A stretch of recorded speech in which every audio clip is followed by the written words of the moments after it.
Hey, do you like movies? Yeah! Do you like video games? Yeah! Don't you want to combine the two?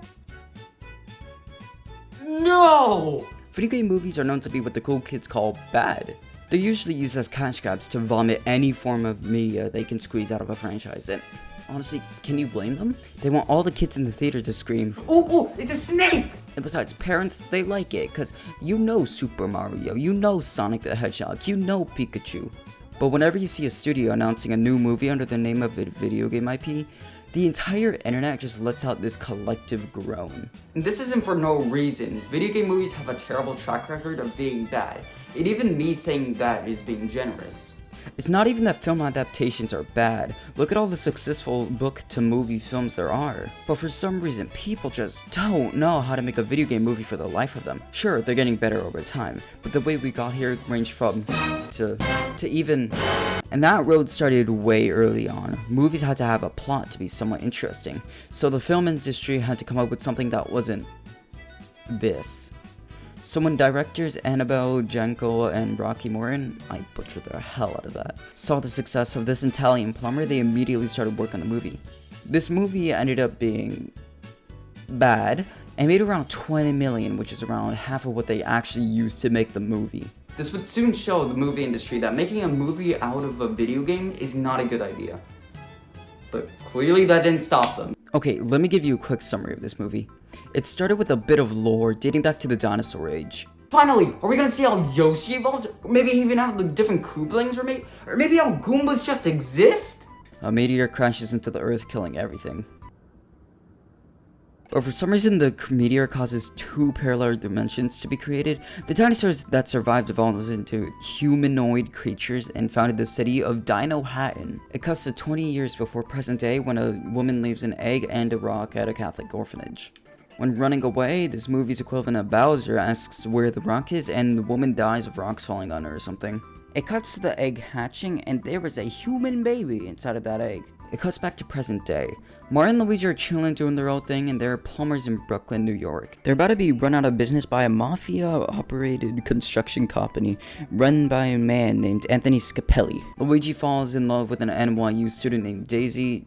Spoiler alert, she's the baby inside of the egg, who's digging under the Brooklyn Bridge for dinosaur borns. Scapelli threatens a bunch of college students for ruining his plans for his business. Daisy and Luigi go down to the mines, only to find some Scapelli henchmen busting open some water pipes in form of sabotage. Mario and Luigi fix the water pipes, but Iggy and Spike, no, not those Iggy and Spike, these guys, they commit some felonies and kidnap Daisy. The Italian bros do what any Italian people would do and pursue them through an interdimensional portal to Dino Hatton. Dino Hatton is like this dystopian version of New York City that's just dictated by Bowser. Basically, Bowser wants the rock so that he can fuse the two dimensions together, causing him to be the dictator of both of them. Apparently, Bowser has this weird machine that has the ability to evolve and devolve anything, and turns them into Goombas. And it gives children their daily dose of trauma. And Goombas, they don't look like this. They look like this. How you get this out of whatever a Goomba is, I have no idea, and I will never get over it. Bowser uses this device to somehow make Iggy and Spike smarter, and it just makes them talk like a nerd. Excuse me, that hardly seems logical, does it? Perhaps we should stay and formulate our own strategy, tete-a-tete. All that really does is make them realize that Bowser's in the wrong and they join forces with the Mario Bros. Bowser's wife merges the two worlds together and then dies from the meteorite's energy. Bowser devolves Scapelli to a monkey because that's historically accurate, and not only that, but what's a good movie without a monkey moment? Mario and Luigi turn Bowser into a T-Rex with a devolution gun, and I'm pretty sure that they become felons because they turn him into some sort of goop. Daisy stays in Dino Hatton for some reason, and Mario and Luigi are heroes and are dubbed the Super Mario Bros. The end. Now, I thought that there might not be many Mario games out at this time, thus causing there to be a lack of source material.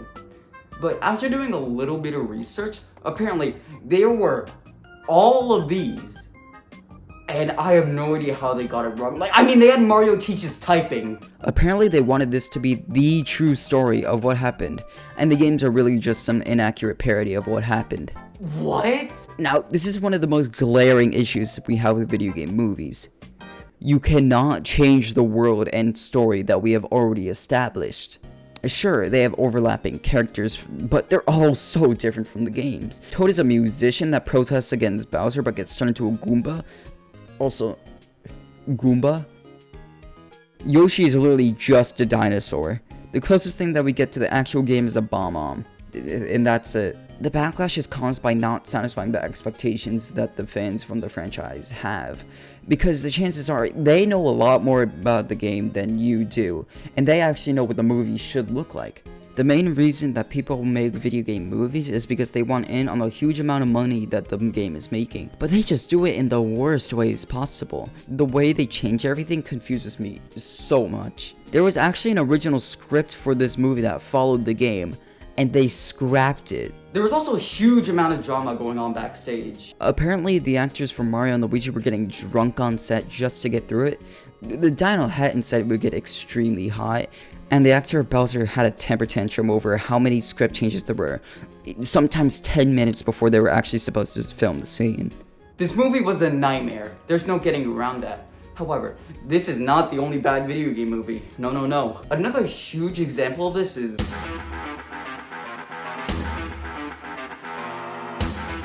Doom is easily one of the most influential games of all time. It jump-started the first-person genre to the point where the first-person shooter games at that time were dubbed Doom clones, only because they were a first-person shooter. But I'm sure that when movie executives saw this, they were practically jizzing their pants imagining how much moolah they can make out of this meatball demon. This movie stars the guy from Fortnite and 2 other people I don't know. Now, allow me to give an even briefer summary of this movie.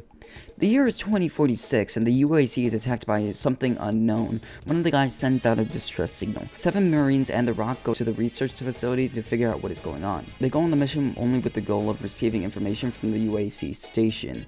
They get to the place by getting teleported by some goop, and are greeted by a guy in a wheelchair. They find out that they are researching skeletons of a genetically evolved human race with a 24th pair of chromosomes. They find the guy who sent out the distress signals, and he's literally holding someone else's arm and is crazy. They give him medical treatment, leave him for a sec, come back, and he makes like my dad. He's gone. All of a sudden they're attacked by these creatures, and the only way to resolve it is how I resolve all my problems. Violence. You have to pay your taxes. Many of the Marines die, and it wasn't until they cut one of the things open that they found out that they were actually humans.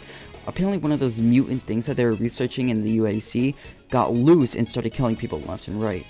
Dwayne "The Rock" Johnson gets mad and wants to kill all the people who are infected and mutated human. But Corny over here is like, well, not everyone turns into a zombie. Some are like superhuman or something and keep their humanity. I don't know, I'm not a scientist. Some of the demon zombie things reach Earth and kill a lot of people at the UAC ARC facility on Earth. And when the rest of the Marines get there, The Rock literally tells them to kill everyone there.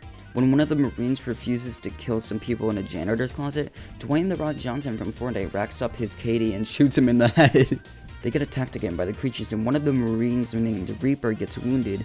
Blonde Lady injects him with some extra chromosomes, and he gets superhuman powers. It starts this first-person section where he's killing all the mutated humans, and then the movie ends with a showdown between Reaper and The Rock. Reaper tosses The Rock into the Goop teleporter with the grenade and secures that #1 victory royale. The end. What did this movie have to do with Doom again? I wanted to see Dwayne "The Rock" Johnson chuck a grenade at the big meatball guy. But this is the problem with video game movies. They change so much about the world and the story that the original games built upon. It feels like they really don't care about the original source material. And that's because they don't! The original Doom's plot is that the UAC is experimenting with some teleporter stuff, and they accidentally create a portal to hell which releases all kinds of goons and gaffs. And it's your job as the player to kill them all.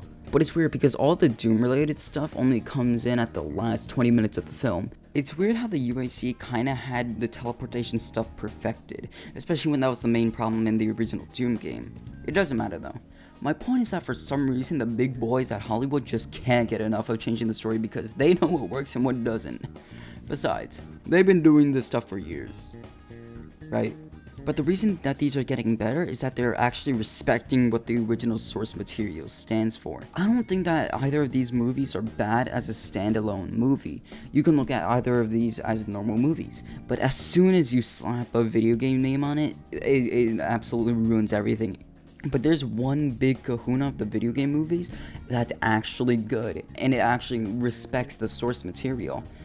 And it's a movie about a snake! This movie succeeded because Paramount actually listened to the Sonic fans. When Paramount put out the first look at Sonic for the movie, the internet basically created a monster of pure anger and disgust. Apparently they made him this way because he merged with the real life environment around him. Yeah, I wanted to lose weight, so I cut off my leg. This original design was pretty bad for both audiences of the movie. People who don't really know Sonic see this as an abomination spawned from hell, and Sonic fans thought that they had massacred their blue child. I don't think I need to explain what's wrong with this design, but Paramount did the right thing in the end. In order to fix this and make sure that they don't make another embarrassment of a video game movie, they delayed the movie by almost a year and redesigned Sonic. Not only that, but the story actually made sense. I'm not gonna act like I know anything about Sonic lore, but I don't think anyone does. Listen, the most I know about Sonic lore is about like Eggman pissing on the moon and absolutely destroying it, but it returned in the next game. I did a little bit of research and apparently the moon just turned around, so I guess that worked. But this lack of genuine continuity and lore behind the Sonic franchise allowed them to make their own plot.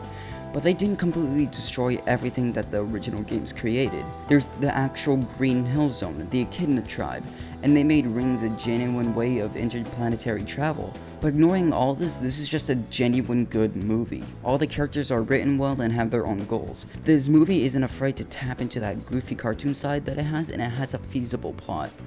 It really is just a good movie. By the way, all of this applies to Sonic too. I think that video game movies are heading in the right direction. Not only that, but Sonic has set the standards of what a video game movie should look like. Not only that, but people who grew up with the games are actually becoming old enough now to make movies of this caliber in a proper manner. Sonic is by far the best video game movie we've seen yet, and it's steering the entire genre in the right direction. But honestly, how could it not? It's a snake!